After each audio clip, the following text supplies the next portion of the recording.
Halo guys, hari ini IHSG ini ditutup uptrend ya, naik sebesar 0,5%.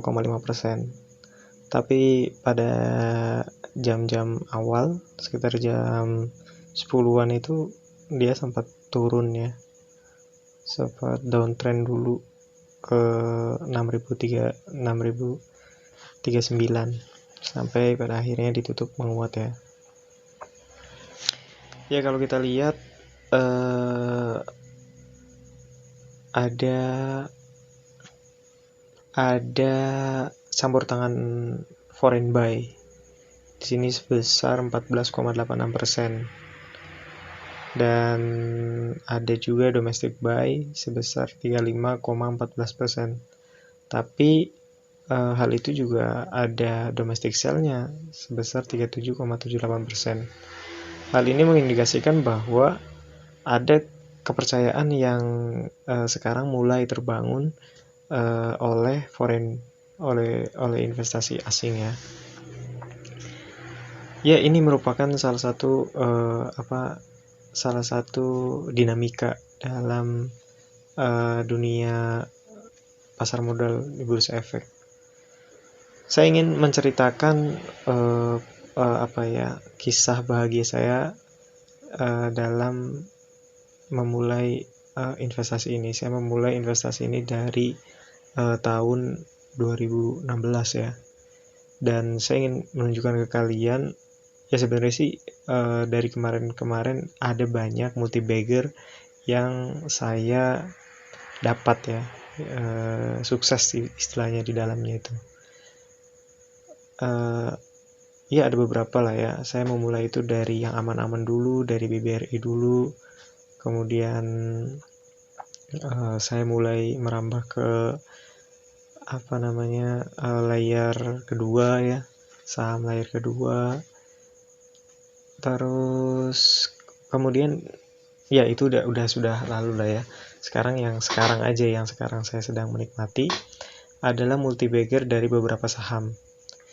Jadi ceritanya dulu itu saya hanya fokus ke beberapa saham saja. Ketika itu udah jadi multi bagger dan udah gede banget, saya kemudian beli beberapa saham yang saya pikir harganya sudah under value gitu. Ya seperti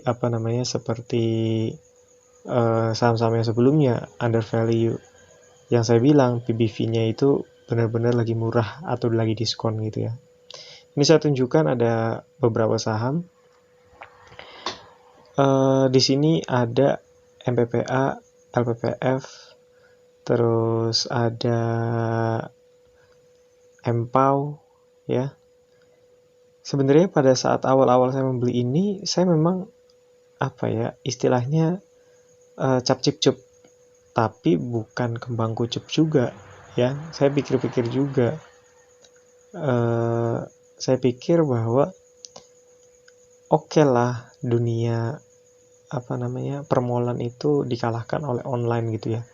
Dan saya berpikir bahwa banyak banget orang yang merasa kalau kita harus show up gitu, kita harus refreshing ke mall bersama keluarga dan lain sebagainya. Dan orang Indonesia itu terkenal dengan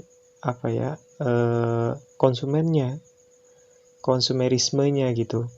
Nah, dia harus show up untuk menunjukkan bahwa dia eksis dengan cara pergi ke mall. Bagaimanapun pergi ke mall itu adalah hal yang menarik gitu bagi orang-orang Indonesia. Dan saya pikir ke depan dunia ya ini retail mall itu bagus banget gitu. Oleh karena itu saya ada pilihan untuk membeli LPPF dan MPPA, dan kemudian ada RALS gitu ya. Saya pikir dalam suatu perdebatan terhadap dan dengan teman saya terkait fundamentalnya bagaimana, RALS memang lebih baik gitu pada saat itu, tapi juga harganya mengikuti gitu kan. Pada waktu itu harganya masih sekitar berapa ya, 500 apa 600 gitu, saya lupa. Saya pikir ini udah ya ngapain beli harga yang memang sudah normalnya gitu. Walaupun memang ini lebih bagus secara kinerja gitu kan. Oleh karena itu waktu itu apa namanya? Saya memutuskan untuk beli LPPF dan MPPA. LPPF, MPPA gitu. Dananya saya bagi dua, MPPF dan MPPA. Dan kemudian setelah itu saya beli, ya dalam dunia apa ya, pertemanan di saham itu banyak yang ngeceng-ngecengin dulu beli MPPA di harga 120-an pada saat itu lagi mahal. 120 itu mahal pada saat itu. Saya beli, saya hajar gitu kan. Dan sampai sekarang saya tungguin, saya belum jual karena saya pikir ini pandemi belum berakhir aja MPPA ini udah naik segini, apalagi pandemi sudah berakhir gitu. Saya pikir nanti saya jual setelah pandemi gitu kan. Ya naik turun lah, ada pernah 700%, 800% naik turun gitu ya. Dan saya nggak pernah menyesal gitu. Dan ini merupakan multi bagger tercepat saya karena saya hanya beli sekitar beberapa bulan yang lalu gitu.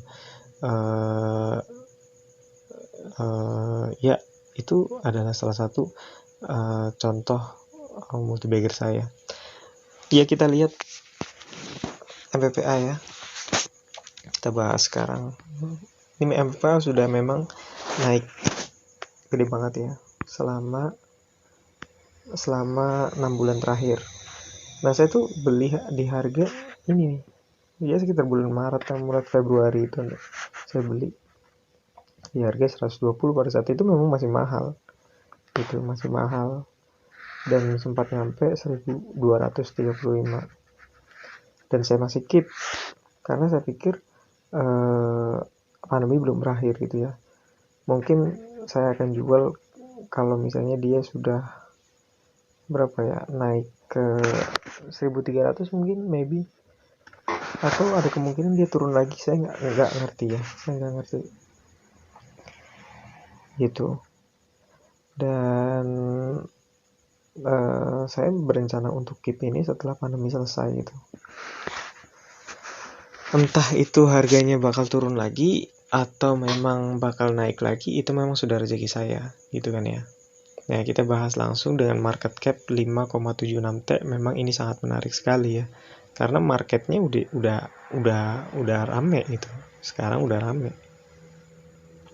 Kita lihat 1 tahunnya. Nah memang pada saat itu saya pikir ini udah murah banget gitu, makanya saya beli tuh ya kan.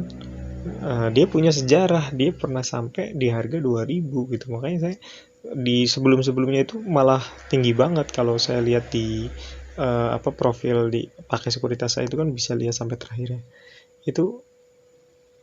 Nah, harganya memang punya story yang dia pernah naik di harga yang lebih gede dari ini gitu.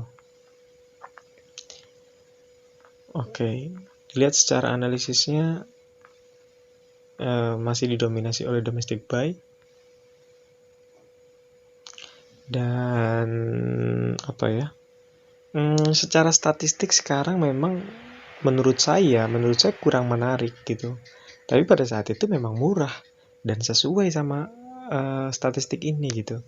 Walaupun memang belum ada belum ada kelihatan ini ada perbaikan. Cuma pada saat itu memang udah murah dengan market cap dan pendapatan segini gitu. Nah ini ada beberapa berita mengenai MPPA ya.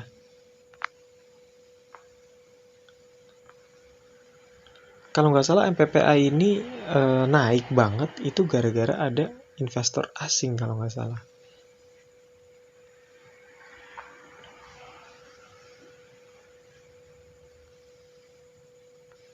Nah kita lihat dia sudah memiliki sejarah listing date-nya dari tahun 1992. Jadi dia udah establish secara tahunan itu sudah sudah lama lah, sudah senior lah ya. Nah ini saya juga beli saham multipolar juga gitu, dan ini naiknya juga oke banget gitu kan. kita lihat, saya pikir presentase masyarakatnya itu rendah banget. Itu yang menarik buat saya, karena ini risk juga kalau presentase kepemilikan dari masyarakatnya tinggi gitu. Nah, dia ada Citibank Anderson Investment kalau nggak salah, ini yang bikin dia harganya naik. Kalau saya lihat di beberapa diskusi ya. Nah, ini dia nih. Pada saat itu memang teman saya berpikir RALS lebih baik gitu, karena dia memiliki laporan keuangan yang baik gitu kan, tapi harganya juga menyesuaikan gitu. Dan pada saat itu saya percaya sama perusahaan ini gitu kan. Nah, sekarang PBV-nya udah gila-gilaan gitu. PBV-nya udah gila-gilaan, dan saya pikir saya bakal berpikir 2 kali untuk beli harga yang udah PBV-nya udah 57 kali. Impossible saya beli harga saham yang PBV-nya sudah 57 kali. Nah, ini saya tertarik karena dia punya sejarah untuk membagikan dividen. Itu artinya dia punya surplus keuntungan gitu, sehingga dia bisa berbagi dividen. Oke, itu aja pengalaman saya dalam multibagger tercepat saya. Thanks for watching, thank you. Terima kasih teman-teman yang sudah menonton video ini.